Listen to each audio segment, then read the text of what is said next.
Pengertian manusia dan kebudayaan. Secara bahasa, manusia berasal dari kata manu atau Sanskerta means atau Latin yang artinya berpikir, berakal budi atau makhluk yang berakal budi. Mampu menguasai makhluk lain, dan secara istilah manusia bisa diartikan sebuah konsep atau sebuah fakta, sebuah gagasan atau realitas, sebuah kelompok atau genus, atau seorang individu. Manusia adalah makhluk yang berakal budi, mampu menguasai makhluk lain dalam hubungannya dengan lingkungan. Manusia merupakan suatu organisme hidup atau living organism. Pengertian manusia dan lingkungan. Hakikat dan makna lingkungan bagi manusia dapat ditinjau dari dua aspek, yaitu lingkungan hidup atau alam dan lingkungan sosial budaya. Lingkungan hidup atau alam adalah segala sesuatu yang berhubungan dengan alam yang berada di lingkungan sekitar manusia. Hubungan manusia dan lingkungannya. Manusia dan lingkungan hidup memiliki hubungan yang sangat erat.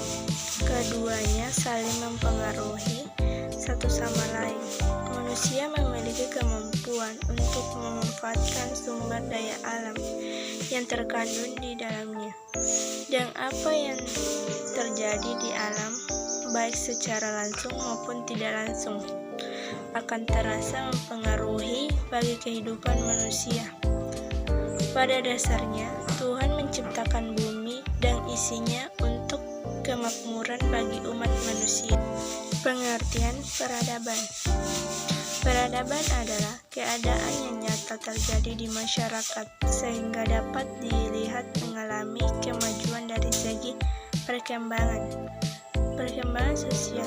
Misalnya dengan melihat kemajuan organisasi hukum, lembaga politik, sosial, dan agama yang kompleks. Pengertian modernisasi. Modernisasi merupakan suatu kata dari modernisasi. Modernisasi merupakan proses yang tidak terelakkan terjadi di negara-negara di seluruh dunia, termasuk negara-negara sedang berkembang. Tujuan modernisasi adalah terciptanya manusia maupun masyarakat modern. Bandingnya dalam Nadrahan 1990 mengemukakan bahwa modernisasi adalah salah satu bentuk perubahan sosial yang berasal dari revolusi industri di Inggris dan revolusi politik di Prancis. Hubungan antara individu dan masyarakat. Manusia atau individu adalah unsur berdirinya masyarakat, sedangkan masyarakat adalah himpunan atau kesatuan dari individu-individu. Antara individu dan masyarakat tidak dapat dipisahkan. Sudah dapat dipastikan bahwa apabila ada individu, pasti akan ada masyarakat. Selain itu, dengan adanya individu dalam masyarakat, pasti akan terjadi interaksi sosial. Interaksi sosial merupakan hubungan timbal balik antara individu dengan individu, antara kelompok dan kelompok, dan antara individu dengan kelompok di dalam lingkungan masyarakat. Sifat hakikat manusia. Sifat hakikat manusia menjadi bidang kajian filsafat, yang khususnya sifat antropologi. Hal ini menjadi keharusan karena pendidikan bukanlah sekadar praktek, melainkan praktek yang berlandasan dan bertujuan. Sedangkan landasan dan tujuan pendidikan itu sendiri bersifat filosofis, normatif.